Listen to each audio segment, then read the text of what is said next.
안녕하세요, 머니스나이퍼입니다. 이번 영상은 신무역전쟁 세 번째 영상이고요. 제목은 아르헨티나 G20 정상회담이라고 쓰고 G3 정상회담이라고 읽는다라고 붙여봤습니다. 지난주 가장 큰 이벤트 중에 하나였던 미국의 중간선거는 예상에서 크게 벗어나지 않는 수준에서 끝났는데요.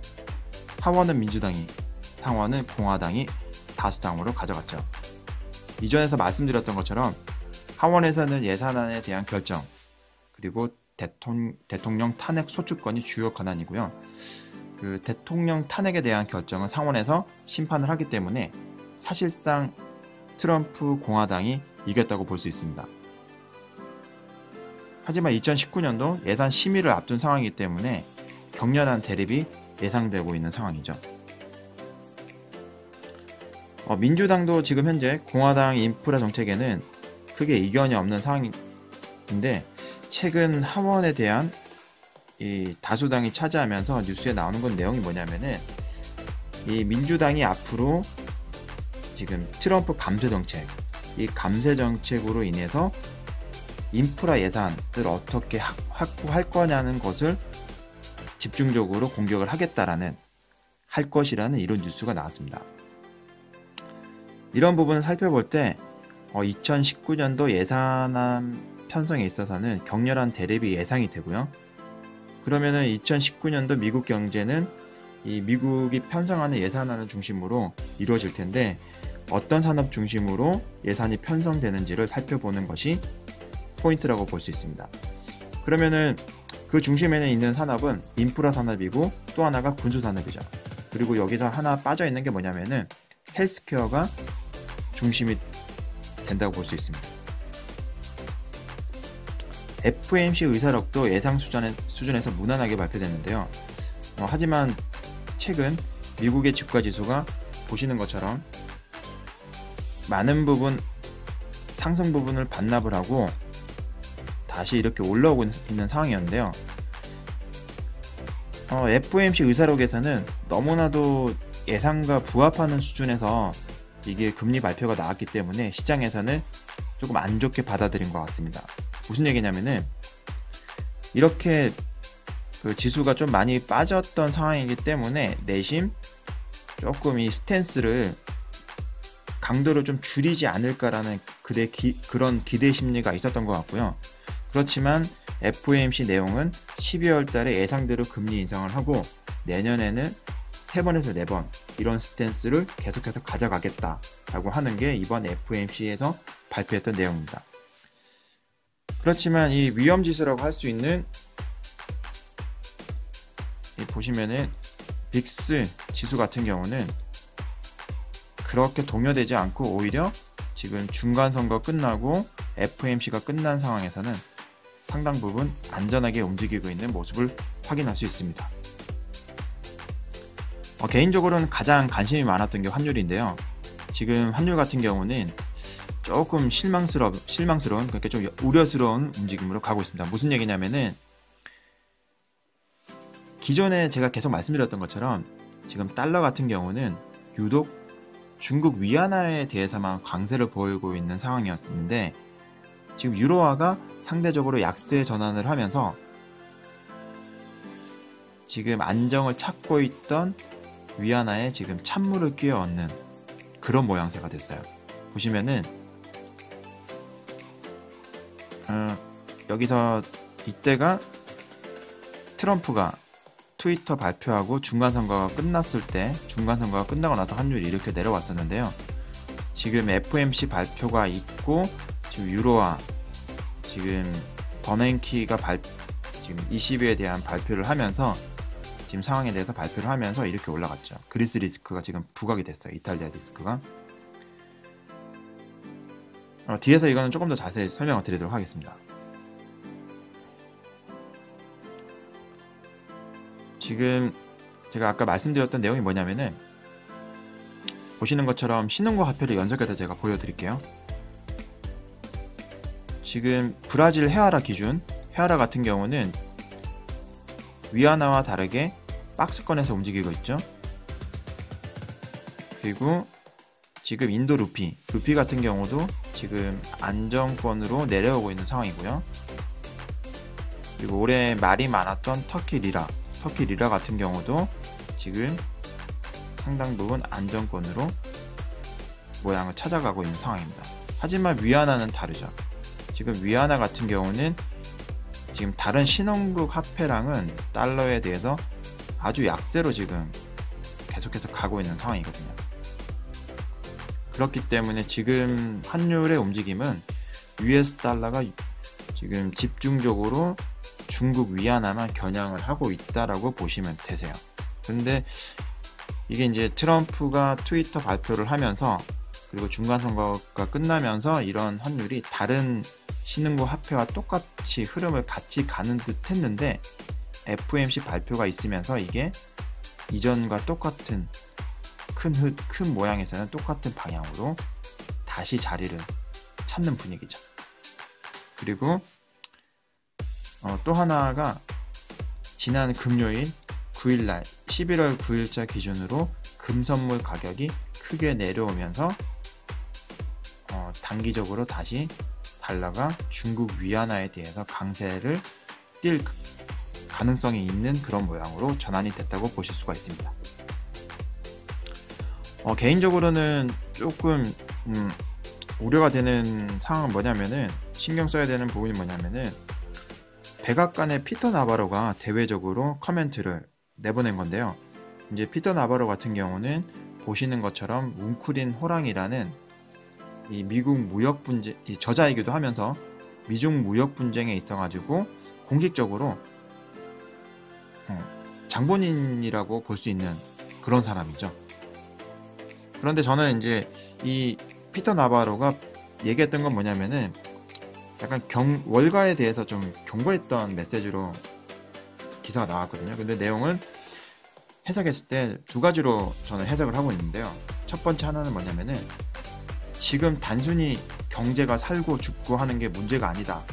주판을 튀기지 말라. 너무 돈으로 계산하지 말라. 경제적으로 계산하지 말라는 게 피터 나바로의 의도일 수도 있고요. 두 번째는 뭐냐면은, 조만간 중국과 큰 협상이 있을 테니 괜히 약점 잡힐 짓 하지 말라.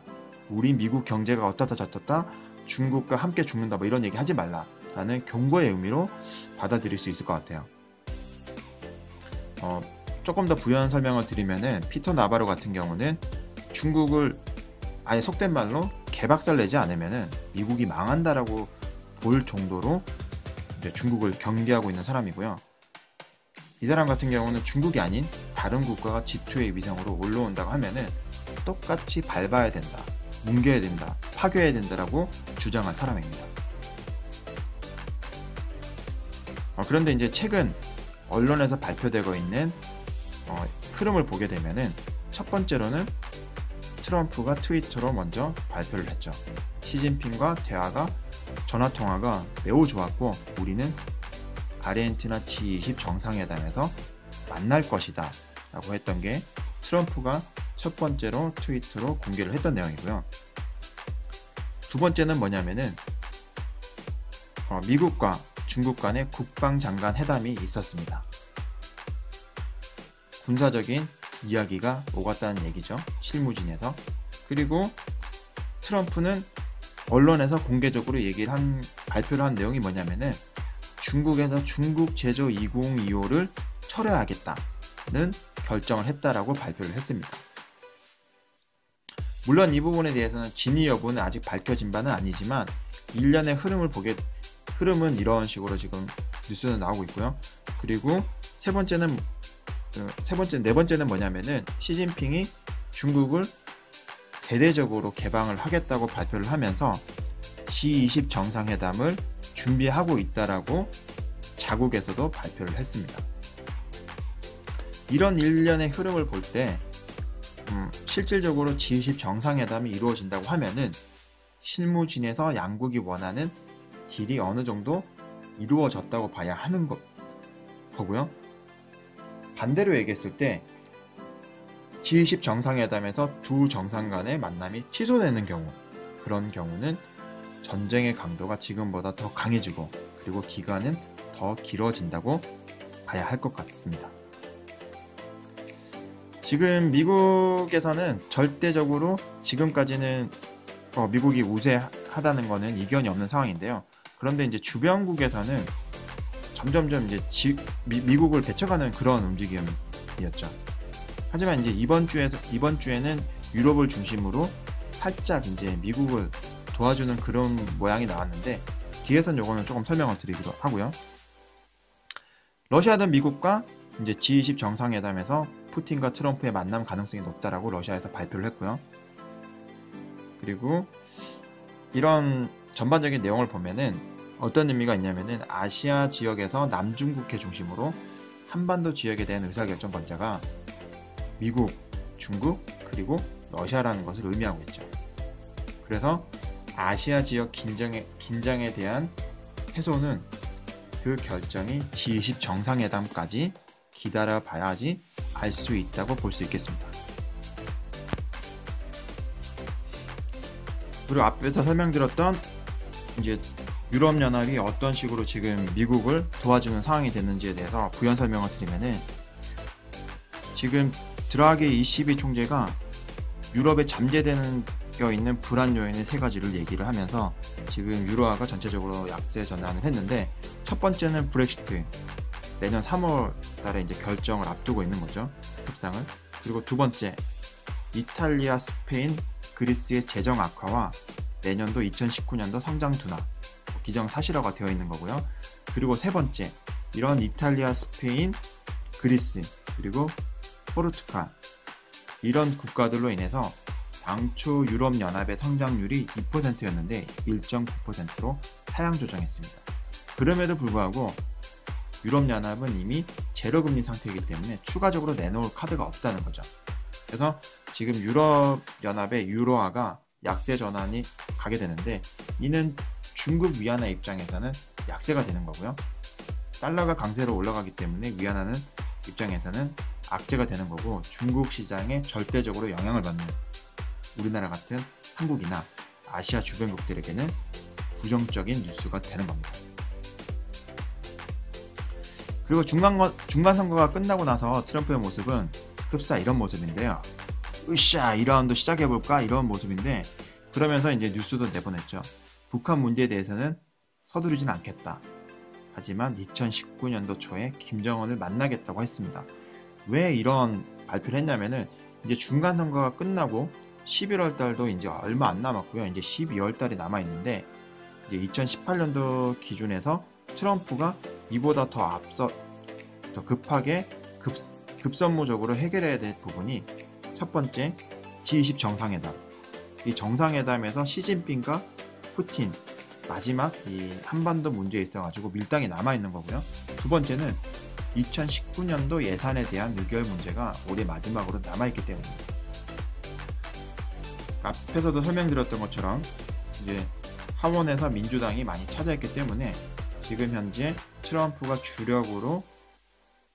내년에 주력으로 가려고 하는 산업인 인프라 산업과 국방 예산에서 격렬한 대립이 있을 것으로 보이는데, 여기에 하나 더 이제 헬스케어 관련된 예산안과 딜이 일어날 가능성이 굉장히 높아요. 그래서 이 예산이 어떻게 편성되는지를 잘 보시고, 어떤 산업군 중심으로 예산이 편성되는지를 보시면은 어느 정도 또 수익을 낼 수 있는 그런 산업, 그런 종목들이 보이지 않을까 생각합니다. 그리고 이제 일본이 또 중요한 국가로 지금 부상되고 있죠. 12월 30일 날 이제 CPTPP 관련돼서 이제 출범을 앞두고 있습니다. 근데 CPTPP에서는 일본이 가장 영향력이 강한 국가이고요. 그 다음이 캐나다예요. 그래서 지금 보시면은 영국도 이제 브렉시트를 앞두고 CPTPP에 참여 의사를 보이고 있는 상황이고요. 그리고 우리나라도 참여 여부를 결정을 앞두고 있는 상황입니다. 그런데 이 CPTPP에서 일본이 주요국이다 보니까 이 협상을 한다는 것 자체가 일본과 FTA를 맺는 것과 흡사 같은 효과를 가지고 있어서 매우 신중한 상황입니다. 그 이유는 뭐냐면은 일본과 우리나라가 주력 산업이 많이 겹치고 있죠. 자동차, 조선, 반도체 이런 식으로 많이 겹치고 있기 때문에 우리나라 정부에서는 이 계산이 지금 가입 여부에 신중한 지금 그런 상황입니다. 그리고 이번 주에 조금 큰 뉴스 중에 하나가 우리 투자하는 개인 투자 입장에서 주목해볼 만한 뉴스는 뭐였냐면은 그 MSCI EM 지수에 있어가지고 중국 본토 비중을 20% 늘리겠다고 발표한 거죠. 그러면서 이제 추가적으로 800억 불 정도가 추가적으로 이제 유입이 될 것으로 보고 있고요. 그리고 보시면은 이 지수를 이렇게 발표를 할 때마다 우리가 관심 있게 볼 게 패시브 펀드 자금 흐름이에요. 그래서 액티브 펀드가 아닌 패시브 펀드 자금이 이제 자동적으로 시스템적으로 흘러가는 펀드 자금인데, 이 패시브 펀드 자금이 어떤 식으로 흘러가는지 이 부분에 대해서는 이번 주에 뒤에서 다시 조금 더 자세하게 설명을 드리도록 하겠습니다. 그리고 이제 중국 본토 자금의 흐름을 보게 되면은 국경절이 끝나고 10월 8일부터 10월 11일 동안 상해 심천 약 175억 위안이 유출이 있었는데요. 그런데 이제 그 이후 10월 12일부터 지난주 금요일까지 총 365억 위안이 유입이 되면서 순액으로 따져보면 중국 본토로 190억 위안이 유입이 이루어졌습니다. 이는 이제 하나로 따져보면은 약 3.2조 원 규모가 되는 거죠. 조금 더 이제 중국으로 들어오는 자금의 탄력이 더 빨라졌다고 볼 수가 있겠네요. 앞에서 말씀드렸던 그 패시브 펀드 자금에 대표되는 ETF 자금 흐름을 보면은 그동안에는 여기서 보시는 것처럼 디벨롭더 마켓 중심으로 자금 유입이 있었습니다. 이게 8월달 8, 9, 10월인데요. 디벨롭더 마켓 중심으로 자금 유입이 있었는데 10월 달에는 대규모 유출이 발생하고 있고요. 그리고 유럽에서는 계속적으로 자금이 유출이 발생하고 있는 상황입니다. 그리고 아시아 퍼시픽에는 지속적으로 유입이 있는 상황이고요. 그런데 여기서 이제 조금 더 자세하게 한번 들여다보도록 할게요. 보시면은 유입이 있는 상위 순유입, 이제 여기는 미국에 상장되어 있는 ETF의 티커고요. 티커 심벌을 얘기하는데 이게 1등부터 10등까지, 그리고 유출이 있는 1등부터 10등까지입니다. 지금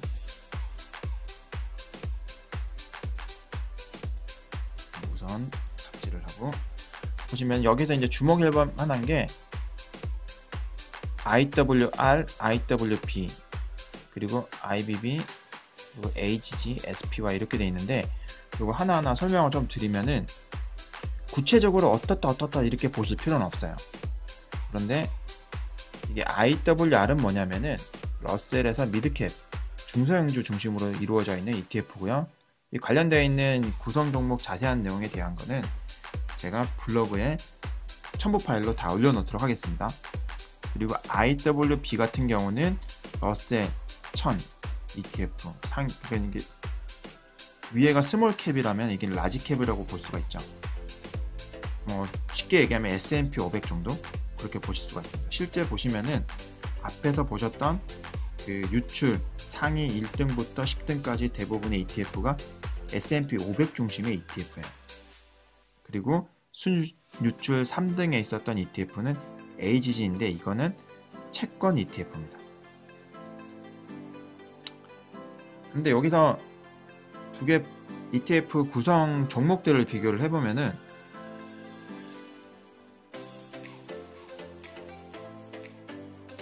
ETF로 비교를 해보시면은 이게 여기서 보시는 게 순유출이 일어났다고 하는 IWB, 그 소위 말하는 S&P 500에 관련된 이 ETF에는 저희가 우리들이 많이 알고 있는 종목들이죠. 애플, 마이크로소프트, 아마존, 버커셔 해서웨이, 그리고 존앤존슨, 이런 그 대형 우량주 중심으로 구성되어 있는 게 지금 앞에서 보셨던 IWB ETF예요. 이게 S&P 500 중심으로 이루어진 이런 종목 중심으로 이루어져 있던 ETF에서 다 자금이 유출이 있고요. 반대로 이런 중소형주 중심으로는 순유입이 있는 상황입니다. 그리고 지금 AGG 여기서 Aggregated Fund ETF, 이게 채권 ETF인데요. 이 채권 ETF에서 가장 많이 차지하는 게 미국채입니다. 미국채도 미국채 중심으로 이루어져 있는 이 ETF도 순매도, 자금 유출이 일어나고 있는 펀드군, ETF군으로 보시면 되세요. 그리고 한국 증시에서도 자금 흐름에서 또 주목할 만한 부분이 있는데요. 지금 최근 3개월에서는 2조 1천억 원, 약 한 2조 2천억 원 정도가 유출이 있었고요. 그런데 이 중에서 대부분이 지난달에 있었어요. 10월달에. 10월달에 엄청난 자금 유출이 있었고요. 그리고 최근 지난주에는 4천억 정도가 순유입이 있었습니다. 3개월 동안 지난 10월달까지 꾸준하게 유출이 있다가 11월 들어서 다시 이제 매수세로 전환이 됐는데, 이게 이제 지속적으로 계속 들어올지 아니면은 잠깐 들어왔다가 다시 이제 방향을 잡을지는 조금 더 지켜봐야 되겠고요. 그런데 우리나라 시장에서는 조금 긍정적으로 볼 만한 상황은 뭐냐면은, 이런 흐름 상황에서도 국채에 대한 순매수액이 늘어났다는 겁니다.